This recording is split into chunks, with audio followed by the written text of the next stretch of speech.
Extending a warm welcome to Colonel Arsalan Qadir, the brilliant mind behind the book we are gathered to celebrate today. His words have the power to illuminate our minds and hearts.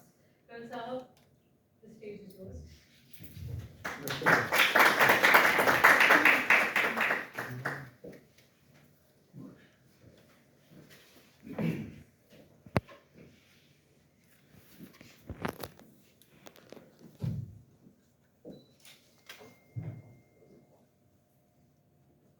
Actually میں نے بتایا تھا کہ میں I keep on talking, اس سے پہلے میری جو بات چیت ہوئی تھی، لیکن اب تالیہ نے بلا لیا. تو ہر انسان کا ایک انسپریشن ہوتی ہے، اور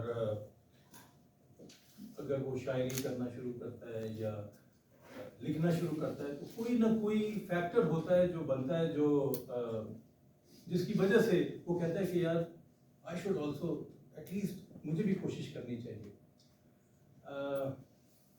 ڈاکٹر راحیل صدیقی ابھی تشریف لائے ہیں، اور مجھے خوشی ہے and I am really humbled کہ انہوں نے ٹائم نکالا. He is basically he is doing his job in Peshawar. Weekend پہ صرف آتے ہیں، فیملی ان کی فیز 6 میں ہے. تو میں چھوٹا سا ایک بتا دوں کہ میں نے کب لکھنا شروع کیا. پرویز مشرف، جنرل پرویز مشرف کا جب انہوں نے ٹیک اوور کیا تھا تو اس وقت میں ہماری یونٹ جو تھی وہ بھاولپور میں تھی، 9 ہارس. اچھا، آپ جو سویلینس ہیں ان کو شاید نہیں معلوم ہوگا کہ جتنی بھی فوج کی یونٹس ہوتی ہیں ان کا ایک آئی ایس یا انٹرنل سیکیورٹی کا ایریا آف رسپانسبلٹی ہوتی ہے. ٹھیک ہے، تو ہماری جو 9 ہارس کی ایریا آف رسپانسبلٹی بنتا تھا وہ ڈی جی خان بنتا تھا. اور ہمیں حکم ملا اور ہم ساری یونٹ جو تھی وہ ڈی جی خان چلی گئی. D G Khan was basically division جس کے اندر راجن پور اور توسا اور ڈی جی خان کے والی وہ 3 ڈسٹرکٹس. تو ہم لوگ سرکٹ ہاؤس میں تھے، اینڈ ایک ڈویژن کے اندر تقریباً کوئی 60-62 ڈپارٹمنٹس ہوتے ہیں. تو چونکہ 3-4 میجرس تھے تو ان کو وہ 12-14 ڈپارٹمنٹس ایک کے حصے میں آ گئے، اینڈ ہم نے سرکٹ ہاؤس کے اندر اپنے آفیسز اسٹیبلش کیے اور کام کرنا شروع کر دیا. اس وقت ڈی جی خان کے جو اے ڈی سی جی تھے وہ ڈاکٹر راحیل جو بھی آئے ہیں، میں ان کا تعارف بھی کرواؤں گا، وہ اس وقت اے ڈی سی جی تھے.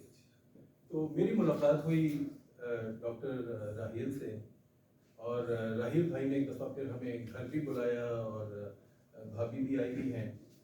تو انہیں دنوں راحیل بھائی کا ایک آرٹیکل چھپا جو مجھے یاد ہے کہ انہوں نے لکھا تھا غالباً فورٹ منرو پہ، اور وہ بیسیکلی ٹریولاگ تھا، but it was in the form of a very exciting and adventurous narrative. تو وہ میں نے ایک دفعہ پڑھا، پھر دوسری دفعہ پڑھا، اور مجھے اتنا پسند آیا. آئیے پلیز، آ جائیے. وہ اتنا مجھے پسند آیا کہ میں نے وہاں سے مجھے ایک انسپریشن ملی، ایک شوق ہوا کہ یہ جو انہوں نے چیزیں لکھی ہیں، it was not run of the مل آرٹیکل اور ٹریولاگ. آپ نے بہت سارے ٹریولاگ پڑھے ہوں گے، وہ بڑے جو ٹریولاگ ہوتے ہیں وہ بڑے آپ معلوم اسٹیریو ٹائپ ہوتے ہیں، لیکن یہ جو ٹریولاگ انہوں نے لکھا تھا وہ بہت ہسٹوریکل بیک گراؤنڈ کے ساتھ اور بڑا خوبصورت. تو میں نے پھر کہا کہ نہیں، آئی شوڈ آلسو رائٹ. اور وہ کہتے ہیں نا کہ میں نے جس سے پہلے اپنی جو میری بات چیت تھی اس میں نے کہا تھا نا کہ میں اپنے آپ کو کوئی آتھر مصنف نہ کہلواتا ہوں اور نہ مجھے پسند ہے. میں اپنے آپ کو بیسیکلی کہتا ہوں کہ جیسے بطخ کا بچہ ہوتا ہے، آپ بطخ کے بچے کو یہ نہیں بتا سکتے کہ تمہیں تیرنا آتا ہے کہ نہیں آتا.